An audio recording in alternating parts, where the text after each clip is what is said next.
history of our species lived there on a mote of dust, suspended in a sunbeam. The Earth is a very small stage in a vast cosmic arena.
Obscurity.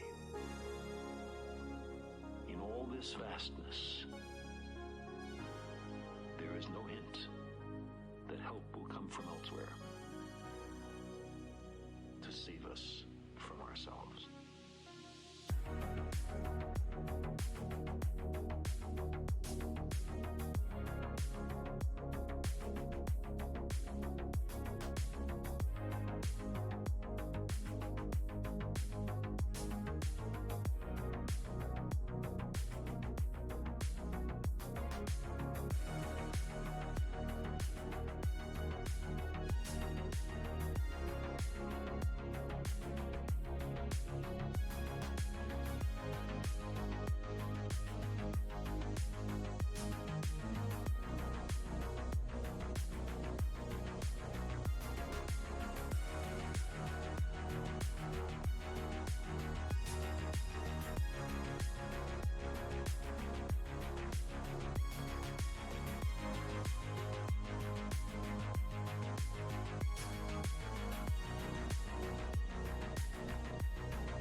Distant image of our tiny world.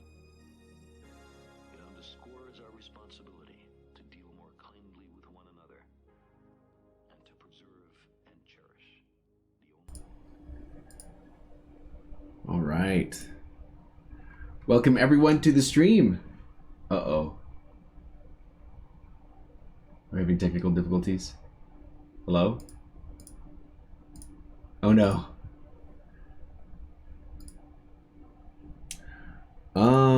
Of course, the camera decides to crap out on me just as I decide to do this. Why? Ugh.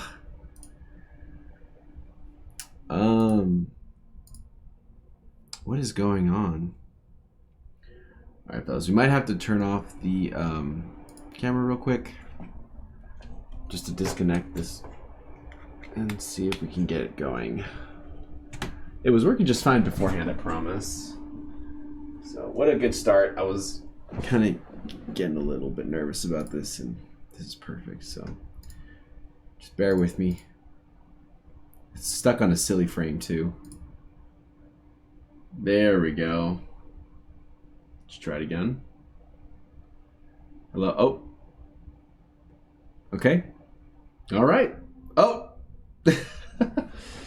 Okay. I think we're good now. Stream's looking great. Okay. Let's look at the highlight here real quick. Okay. Everything looks like it's working great now. Looks like we're in working order. Sorry about that. Real quick. My camera decided to freeze for some reason. But anyway, welcome to the stream. And we have the author spotlight today of Bruvton. So I totally messed the name up. Let's just let's just skip by that real quick. This is Bruvton, and he is an author. So not just any author, actually. This guy writes poems, and he's also a winner of the Bookseat 2017 to 2018 Young Writer Short Story Contest, which I am very excited to get to read right here. So I don't know if a lot of you know this, but I'm not a poet. I don't write poetry. The little poetry that's in my novels, I try to keep to a minimum, and it's mostly satirical, so it's not meant to be taken for serious effect, unlike what I'm seeing that Bruvton does. So clearly he's got a different drive in that aspect, but I still do appreciate poetry, and maybe together we can delve into what he's written. He's in the audience with us today, and if there's something that I'm missing or some kind of addition that you'd like to make, just feel free to mention it. If there's something that's like a different take or a different angle that you're approaching things, of course, just type it in chat, and we'll read it out together. So anyway, thanks for showing up today, and let's just get into it. So the first one is called Life. This is the first, here, let me just move this just a little bit. There we go, so I don't look so boxed in. That's it. Okay, so the first poem is called Life, and it comes with a little video. I was looking at it, so I'm not going to be able to show the video, seeing as it's not Bruvton's work specifically, but it seems like it was inspired by it, or if not, written in light of it. Please correct me if I got that wrong. So, but this is what it seems like it's kind of based on. So, all right, so let's go ahead and get into this. So this is the poem, Life. There she was, frozen in fear, her head facing me with a blank stare. Her ears and tail were standing up and alert, as if preparing themselves for what was about to happen. I finally understood the phrase, like a deer in the headlights. Her majestic body had come out of nowhere, and before I knew it, I cursed and slammed on the brakes. My body lurched forward as the tires squealed in a futile effort to stop before it was too late. I felt the impact of the deer on the hood of my car as the airbags stopped my body from hitting the dashboard. I could hear the windshield shatter, and my car finally came to a halt. It was my turn to be paralyzed in fear and shock. I sat still, leaning against the airbag, unable to breathe. Once I finally remembered how to inhale and came back to my senses, I pushed the airbag out of the way and stepped out of my car. I watched as two fawns turned and ran away, startled by the sudden movement. I ran to where the deer was lying helplessly. Its furry chest was still rising and falling with labored breath. Sitting down in front of the deer's neck, I gently placed the antlerless head in my lap as if my care would bring her back to life. I felt compelled to protect her, to save her from the horrible fate I had trapped her in. Please don't die, I begged, tears escaping from my eyes. An emptiness burned at the heart of my soul. Such a precious being, a beautiful life, wasted by one foolish human. Sobs lurched out of my wretched body as I wrapped my arms around the deer's neck in a soft embrace. Life seemed worthless to me until I felt the life of a perfect, innocent creature being stolen. It was all my fault. I could never do anything right. As the life of the creature faded away, my own life was reflected in my mind. My dream business falling apart in my very hands, the divorce papers, the depressed and disappointed look on my mother's face as my father disowned me from his family. It wasn't fair. Oh my God. The deer still had a family, had a reason to live. Why was she dying and not me? Abandoning all hope, I prayed. At that moment, I wanted nothing more than for the deer to keep on living. I wish to trade my life. Oh my god, dude. I wish to trade my life in order for the beautiful creature to roam this earth once more. The magic in my life had all turned to shit, but the deer could have had so much more.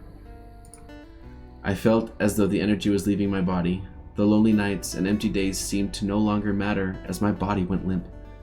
I felt a distant euphoria as my soul abandoned my cursed body. The deer stood up, alert. She felt a new energy, felt invigorated. Without thinking twice about the car behind her, she galloped out into the field to find her family. Whew. Oh, that was the last panel. Okay. I want to read that last line again. Ugh, I missed it. I like this format, by the way. I've never seen poetry written like this. Damn it! I missed it again. Okay. So then my cursed body, the deer stood up alert. She felt an energy. Without thinking twice about the car behind her, she galloped into the field to find her family. Wow. That's that song that comes along. Well, it's actually a little music video. So I'm going to put the link in the chat right now. This is the video that kind of came with the poem that he had on his website. So it's a very good song. Definitely I can see the inspirations for this poem. Hey, this is good, Bruvton. Yeah, hey, hey, Elka although I didn't get to see it live. Oh, okay. Your LK Mattis' spotlight, right? Well, if you miss a spotlight, I have it on my channel, so you can always go back and see them if you want to. I'm going to keep those as listed there. The regular gaming streams, those aren't going to be listed. I don't want to clog up my library with gaming things. I really want to focus more on the writing aspect. So, anyway, I'm going to go ahead and put the wait, a soul for a soul. Hold on. Let me put this. This is the link in the chat. That's the one that he had for his song. So let me hold on a minute. Let's go back. A soul for a soul. What do you mean a soul for a soul? I felt as though the energy was. Oh, let's pause that. Okay. I felt as though the energy was leaving my body. The lonely nights and empty days seemed to no longer matter. As my body went limp, I felt a distant euphoria as my soul abandoned my cursed body. So this person actually died, right? Is that what you're saying?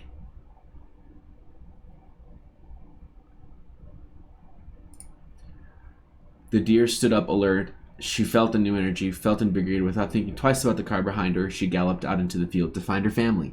So this person actually died, and the soul went from her body into the deer. Is that correct? That's what it makes it seem like. I didn't catch that happened. Yeah, pretty much. Wow, very interesting. So this is why I like to have the author in the audience, because I don't think I would have understood quite how that happened so well without Bruvton here telling us that it happened. It changes the whole dynamic of the poem, I feel. Wow, very interesting. Awesome, amazing. Okay, so let's get into the second poem. So that's the first poem that he wrote. It's called Life, and you can catch all of this, by the way, in comaful.com. And if you go to Bruvton, that'll have his... It looks like he's got a lot of other works that he's working on. But today we're just going to look at 3. So we've already saw the first one. It's called Life. And the next one is called A Dying Star. So there you go. And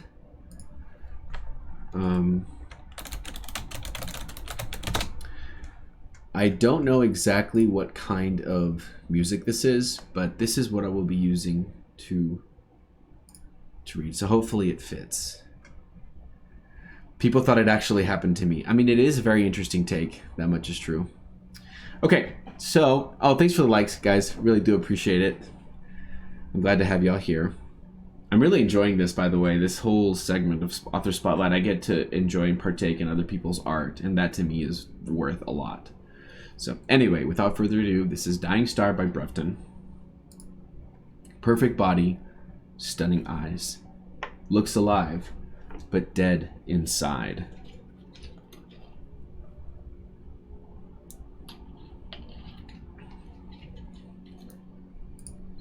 Abused, bemused, used, and broken. Silenced, troubles stay unspoken. Once bright eyes that now have darkened. Devils, demons, bad boys hearken. Innocence that has been stolen. Troubles, pain, the list keeps rolling. Hidden from the world of love. Cursed by your gift from above. Good men too shy to speak to you. Bad guys, the only ones you knew.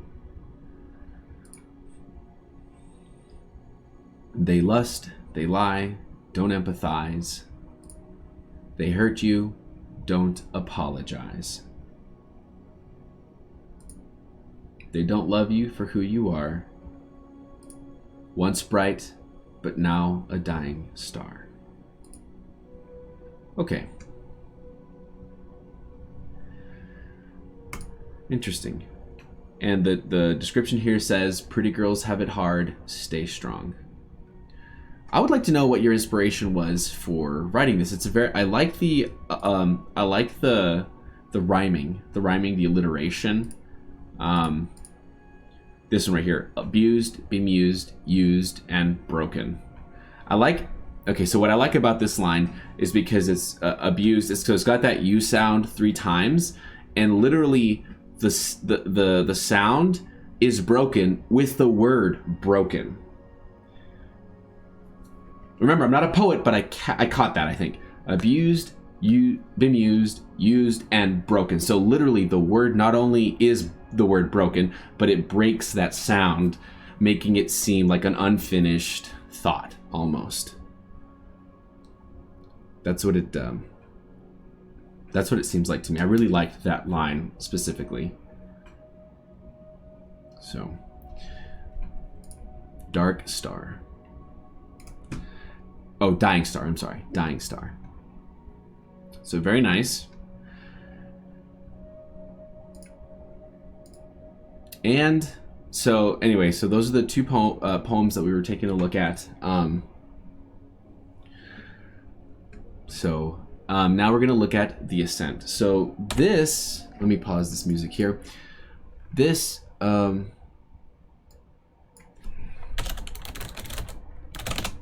this is his short story, which he won an award for, the winner of the Bookseed 2017-2018 Young Writer Short Story Contest. I'm not honestly much for short stories either. It's not really what I go for very much, but this, it won an award, and I really want to see. It's got 22,000 reads, 36 likes, and 13 comments. So I'm very much looking forward to this part. This is kind of like one of the things I was just really eager to read. So let's get into it. I Googled literally mountains. Hang on. I Googled mountains beautiful chill mix. I don't know what kind of story this is, so I don't know if that would fit. I'm gonna go for more. I want more of just an ambient. There we go. I need an ambient mix with that. So, okay. So let's see if that works. Let's go to this again. Okay. So here we go with the Ascent. The cold. Here, let's go like this. But I have terrible vision. There we go.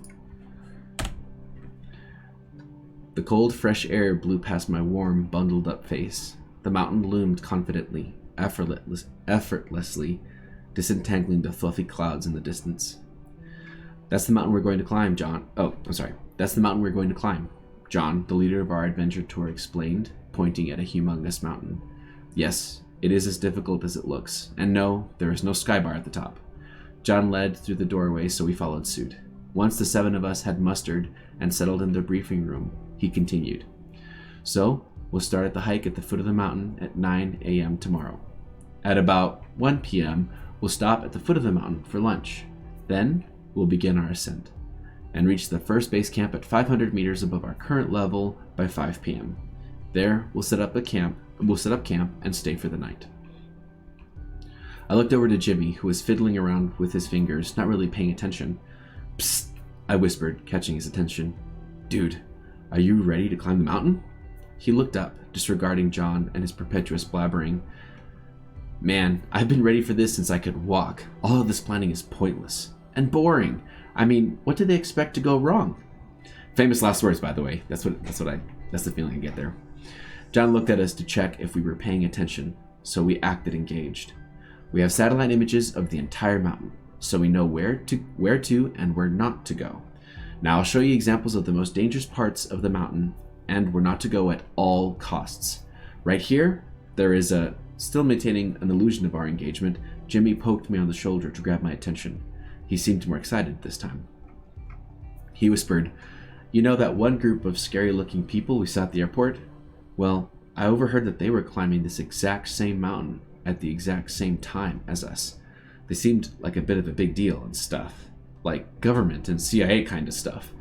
I don't think they want us to know they're here, and I don't know what they're doing here." I considered that as I nodded incoherently to John as he explained something ponderous. "At no cost should we leave the designated trail," John droned on. "I know we have satellite images, but they cannot be updated. Remember, even if it looks safe, you could still die. So we have to make sure." I yawned as I attempted to get in a comfortable position. After packing all of our residual equipment, we were finally ready to go. Our heavy backpacks were certainly going to hold us back a bit, but we had planned for that. The mountain we were about to climb looked overwhelmingly monumental. Well, it was. Surrounding us were plenty of other beautiful mountains, but ours was the most ambitious. The air was fresh and the scenery was stunning. Where we were was where Jimmy and I had longed to be. 4.5 hours had passed, and the mountain looked even more colossal. There was a log cabin evident in the distance, right on the foot of the mountain. Each step we took felt like we were on a treadmill, and I was already tired from the walking. My shoulders ached, and I thought of all the pain and torture of exhaustion and lack of oxygen I would experience in the near future. As long as none of us got elevation sickness, I thought. Let me say that again. As long as none of us got elevation sickness, I thought. I checked my watch. It was 12:55 p.m. When we had reached the log cabin 5 minutes early, we all herded to enter the cabin, and as we opened the door, the warm air greeted us better than any human could even try. We abruptly left our backpacks and boots on the floor of the entrance, and all sat down on the nearest chair or couch we could find. We crowded the only 2 couches with our tired, overworked bodies. We sat, chatting tiredly for about half an hour until the food came. That was when I realized how hungry I was. Or thirsty in my case.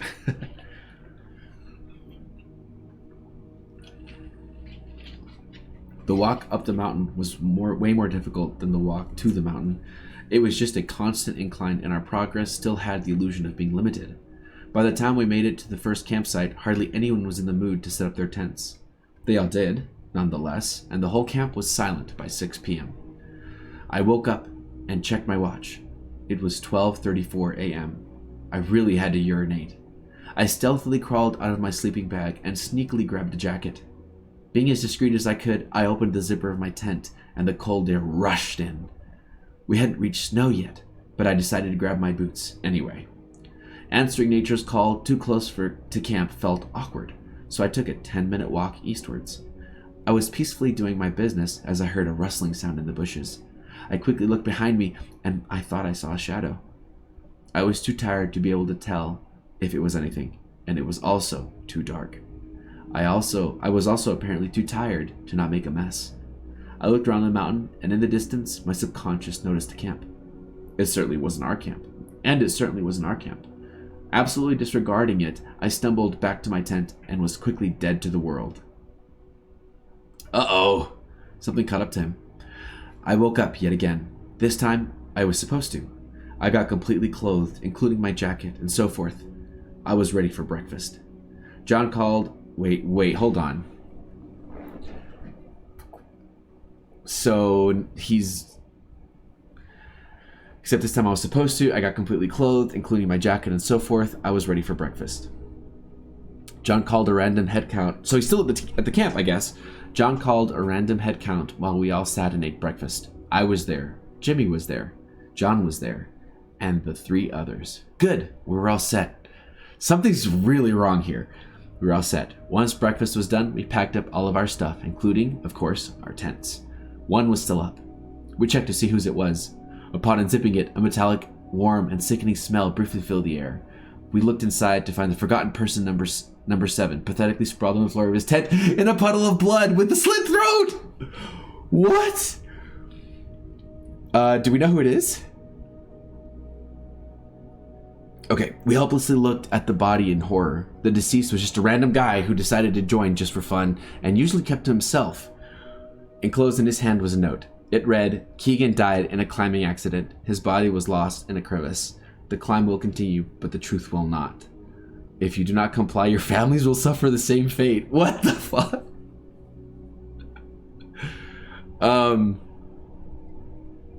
Okay, if you do not continue to climb, well, I wonder why these people need them to climb. The climb will continue, but the truth will not. I really like this line, by the way. The climb will continue, but the truth will not. That's an excellent line. If you do not comply, your families will suffer the same fate. Shaken up, we did what we had to do. We kept climbing, and fast. After progressing the approximate amount of a kilometer, we sat down to discuss our plans. I vote we just climb and see how it goes. We don't need to plan. We'll just take a new path, I suggested. John didn't agree with me. We need to stay on track no matter what. I planned ahead, and I think we should continue as planned. See, I don't think so. If they do continue as planned, these other people who did this to Keegan, I'm assuming that the dead guy is Keegan, they probably know where they're going, right? So I would, I honestly would go back down and say, fuck, I mean, I guess you're risking your family being slit throats too, I guess. I don't know, let's keep on going. We looked back thoughtfully at the tent. We sure weren't going to deal with the body. Why not? Bury it. Poor, I mean, you don't know the bastard, but hey, it's a dead body. Suddenly, a team of people ran up to the tent. One of them took a canister of what we assumed was gasoline and completely drenched the tent. We watched in total shock as they lit it on fire. One of the people turned in our direction. We could hardly see him, but we could see that he had signaled for his friend's attention. They pointed in our general direction, and then 2 of them alerted the rest of them. They could be pointing anything, as I thought as they pulled out guns. Oh. Okay, so I guess they had walked away, and I guess they turned back. Yeah, we looked back thoughtfully at the tent. So they were walking away, they look back, and then they see these people light this tent on fire. They see the group in the distance, and then they pull out guns. Okay, I think I got it. There was a storm of gunshots as the assailants ran towards us. Okay, so they're shooting at them and running at them. They're running and shooting at the same time. One of them had a rifle, was aiming carefully and shooting with professional precision. A bullet whizzed past my head. Okay, John reasoned, panicked. Ignore all previous plans and run! Jimmy and I beelined westward. John and 1 other advanced north up the mountain, and the last 2 went east. Do we know who these people are? I don't know if we know their names yet. I guess they must be friends, though. I gained no ground with my backpack on, so I tore it off my back and threw it carelessly to the ground. Honestly, I can't blame you there. I would probably do the same if it's weighing you down. Looking behind me, I saw one of our team who ran eastward and fallen to the ground and was writhing in pain with massive amounts of blood pooling around the hopeless case we were once acquainted with. The other stopped dead in his tracks, traumatized, to comfort his friend in his painful last moments. A small hole was strategically blasted through the side of his head, and he thumped onto the ground, motionless. The adrenaline was pumping faster than oil in the Middle East. I like that. As I ran faster than any man would ever imagine, a gunshot whipped near me and sunk into the rock at my feet. I tripped and crawled into a small cliff to hide. Jimmy slid by my side. Up? He suggested. Up, I agreed. Are we suddenly switching to first person, I think? No, we are switching. Okay, I guess it's the first time I see an I after a line of dialogue. No, I guess not. Maybe I'm just crazy. Okay. That was just very... Okay. I suggest... Okay, I guess I'm just stupid then. Alright. Up, I agreed. 10 hours had passed. We had climbed cliffs, walked ledges, and ran ground. I was dizzy out of my mind, and Jimmy was pale as a ghost. We were definitely in the snow now and were freezing cold. I thought about how off course we were and wished that I had looked at the satellite images beforehand. Let's get back on the path, I suggested. Jimmy just mumbled incoherently. We were walking towards where we thought was the path, on a narrow ledge abruptly becoming a cliff. Jimmy did not look healthy. He was most definitely suffering a severe case of altitude sickness. I thought through my shock, dizziness, and confusion. I can't see, man. I can't see, Jimmy helplessly cried out. Promise me we'll make it home alive, man. We will, won't we? I was too scared to reply. We kept walking and just got more and more dizzy. Jimmy was swerving and swaying uncontrollably. We hadn't noticed that the ledge we were walking on was getting steeper and steeper when all of a sudden there was a small patch of ice. The incline was 35 degrees, and the realization of what was going on hit me like a runaway train when I suddenly slipped and spread out my arms and legs to get a hold of anything I could. I wasn't thinking straight, but I knew I was fine, as far as not dying goes. Jimmy was a few steps behind, mumbling, panicking, and crying his eyes out. I want to go home, he pleaded. All I want is to see my family one more time. No, I yelled desperately as he kept pressing on. He couldn't hear me. Stop, I begged. He didn't. I watched in what seemed like slow motion as his feet were swept off the ground, his ribs smashed the near edge of the cliff, and his body tumbled down. I could hear his screaming, but it was abruptly stopped with a thud. At last, he got his sweet release, I thought grimly. I crawled to the other side of the ice patch and saw John in the distance, who kneeled down to the ground and flopped into a lying position. The cliff eased into a small incline 200 meters away, and I ran to John with my eyes blurry with tears. John was fine. He was tired, but fine. His companion was shot heartlessly during the mad, yet ineffective struggle away from sure death. Upon following the planned path, John didn't reach any cliffs, or altitude sickness for that matter. Out of breath, he explained the plan to me. I planned a second course down the mountain in case of emergency, he said. I made it a couple weeks before we planned on climbing the mountain. This way, we'll be able to descend discreetly and efficiently. If we execute the plan efficiently, the ruthless murderers won't know that we escaped. I'm so glad I planned into the future for the unexpected. He seems to be really patting himself on the back for that. Taking the alternative route down the mountain, we managed to make our descent in 8 hours. Once we reached civilization, I collapsed with exhaustion. I was rushed to the hospital with a threatening case of altitude sickness. I had learned a valuable lesson in those tough 3 days. If I would have followed the plan, paid attention, and minded my own business, Jimmy would have still been there with me. My life was something to be valued, and from that moment on, I just decided to put that value to use. Okay. And there you have it. That is The Ascent. Okay. Sorry I missed a lot. So you wrote this story when you were in 8th grade, okay? Interesting. Okay, so we walk back to the camp. Bro, that was some epic foreshadowing. I mean, you set it up really nicely. I caught on to it. The magistrate I called inexplicable conflict. I don't remember how graphic this was. It's very interesting. I liked it. I'll tell you what I think in just a second. Why did they all die? Oh heck. Except for like 2 people. Yeah, only 2 people made it back. John and the main character are the only people who made it back. So why were they being hunted? Is that something that we can know or not? Because it doesn't seem like there was a reason. It just seemed like, first of all, this random guy, Keegan, right? He was the guy. Okay, Keegan died in a climbing accident. His body was lost in a crevice. The climb will continue, but the truth will not. Again, amazing line. If you do not comply, your families will suffer a similar fate. What is it with the families? These people seem like they're like, it seems like these people are like serial killers almost, that just going around killing things. I wish I knew. Okay. I mean, it's an interesting premise. Having a guy that just, it seems like this. It might even be that the main character didn't really care to know people. You have 3 people here that he didn't. They're not even mentioned by name here, so it makes us assume that if the reader doesn't know who their names are, the character doesn't know who their names are, and thus doesn't care. even though we, the reader, might care. We want to know who these people are, but the character might not. Therefore, we stick with the character's perspective. That might be another point there. If you're trying to make that point, I don't know if that's something you're trying to make there. So the big takeaway from this story, let's go ahead and stop this. It was this ominous music. Let's play something a little bit chill. Okay, maybe that's not too loud. Anyway, so basically, the main takeaway is, let me read the last bit again. I learned a valuable lesson in those tough 3 days. If I would have followed the plan, paid attention, and minded my own business, Jimmy would still have been there with me. My life was something to be valued, and from that moment on, I decided to put value to use. So it makes it seem like planning something is just as important as having a path, I guess. And when you have a plan, you got to stick to it.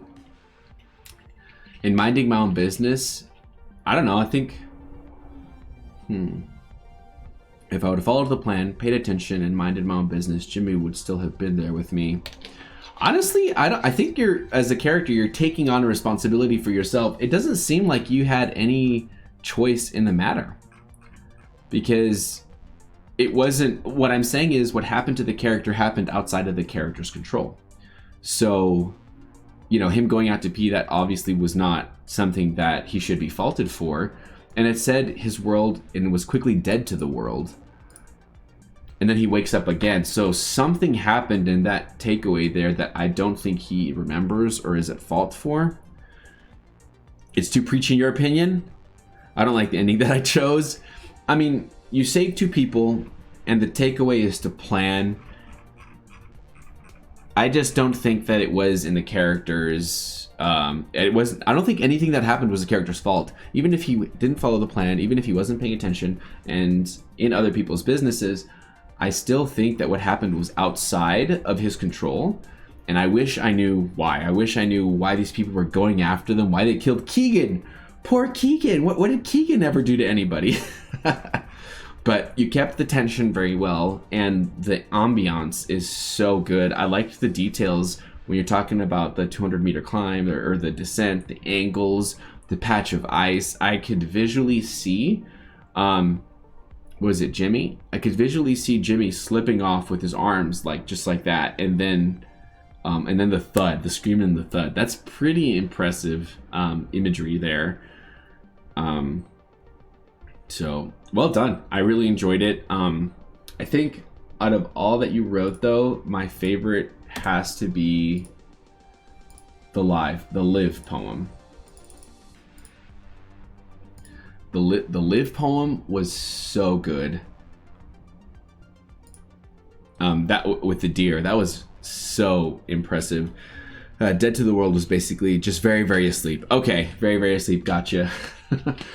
Did he just fall asleep, or did something knock him out? Because at first it made it seem like he got hit in the head or something. But the very next scene, we wake up, he's in the tent. So maybe he was just very tired, and or it could have been altitude sickness. That was another thing I was thinking of. Maybe he went, because it says okay, I got to pull that back up, because he walked 10 miles. He walked, where was that? Similar fate, dead to the world. Okay, so it says here, I quickly behind me. No. I woke up and checked my watch. I had to urinate. We hadn't reached snow yet. Decided to grab my boots anyway. Took a 10-minute walk eastwards. Okay, so it could have been 10-minute walk east. It could have also been a 10-minute walk up. It doesn't specify here whether it's a descent or an ascent. It could have been an ascent, seeing as the title of the story is an ascent. Honestly, if you want to take it a step further, and forgive me if I'm taking liberties here. I'm just trying to understand. What if he died there? You know, because it's dark. He doesn't have a light with him, right? It's 12:34 a.m. He's got no light. He's off taking a piss. And he's... Look around the mountain. In the distance, my subconscious noticed a camp. So let's just say at this point, he does have altitude sickness. But it certainly wasn't our camp. Absolutely disregarding it, I stumbled back into my tent and was quickly dead into the world. he could have stumbled off the edge of a cliff. And then everything that happens after that is just the ruminations of a dying mind.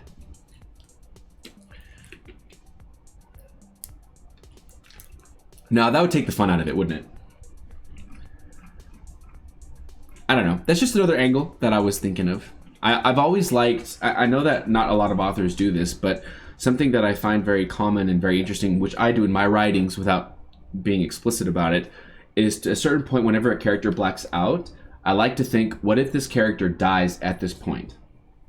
What would people think if... No, actually, when he tripped and hit his head, he actually caved his skull in and had a severe subhemorrhage hematoma, or subarachnoid hematoma, and died.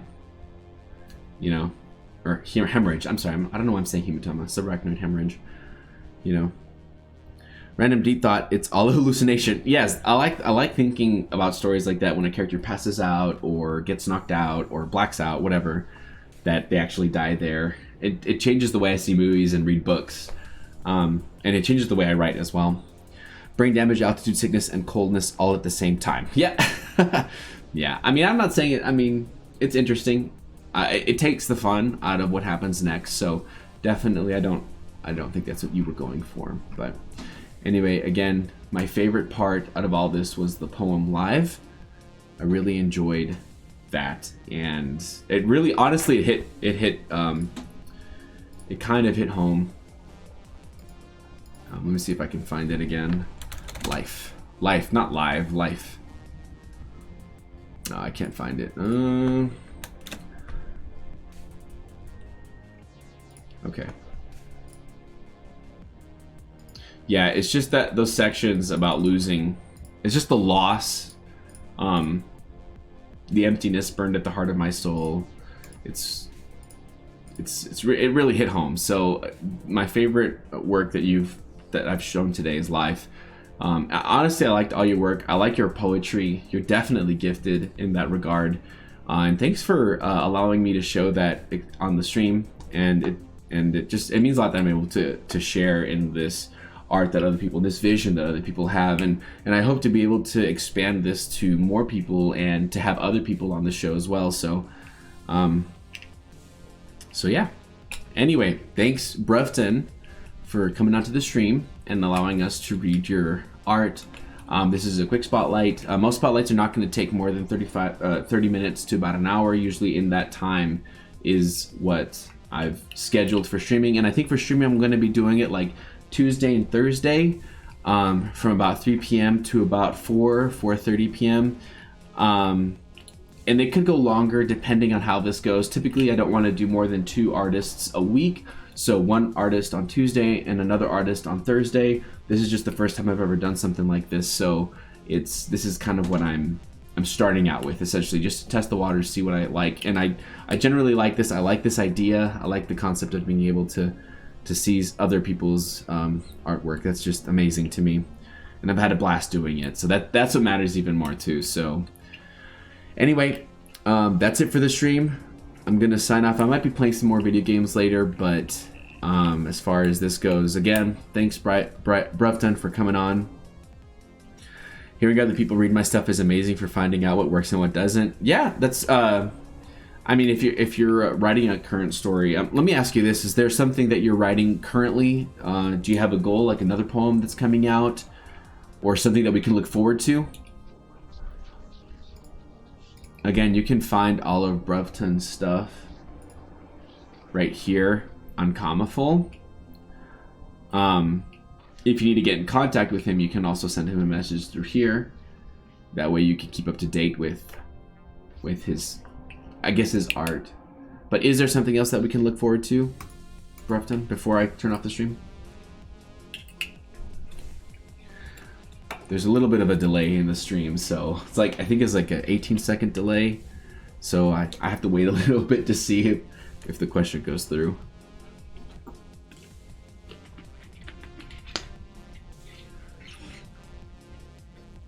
I've been trying to write a poem every day. Do you put all your poems up on that website, Comaful? It's quite a challenge. Well, you're good at it. Honestly, that life really hit home, man. Really hit home. And that's what you want. With your art, you want to be able to touch other people's lives, other people, to change their perspectives. So I appreciate that. As someone who's gone through a lot of stuff, that really did hit pretty good.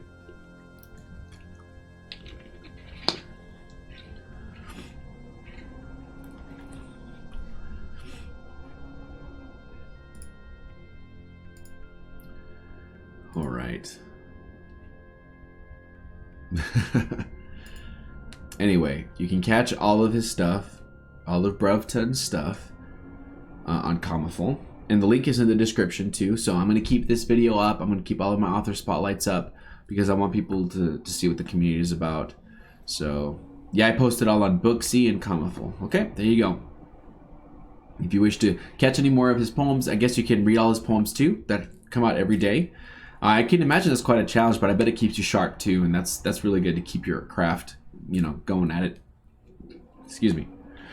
All right, everybody, that's going to be it for the author spotlight, and I will catch you all on the next one. I'm going to start streaming, having a schedule, so you can like and subscribe if that's what you're into. I mean, if that's what you want to see, more art and more poems, and hopefully not just writing. Hopefully at some point we can also delve into art, like pictures and paintings and stuff like that. So if we can get not just writing art, but any other kind of art, we can look at it together and showcase it here. So if you have any other artists, friends of yours that, hey, they just need some people to see their work, to see how good they are, then just DM me and I'll definitely take a look at it and we can work something out. So I have two artists. I have one artist that's contacted me for next week. We're still working out details, so yeah, I'm excited for the future of this stream. Anyway, I hope you all have an amazing afternoon. Thanks so much for tuning in, and thanks for Bruvton for letting us read his poems and read his short story. It was great, and I hope to see you guys all in the next one. I'll catch y'all later. Peace.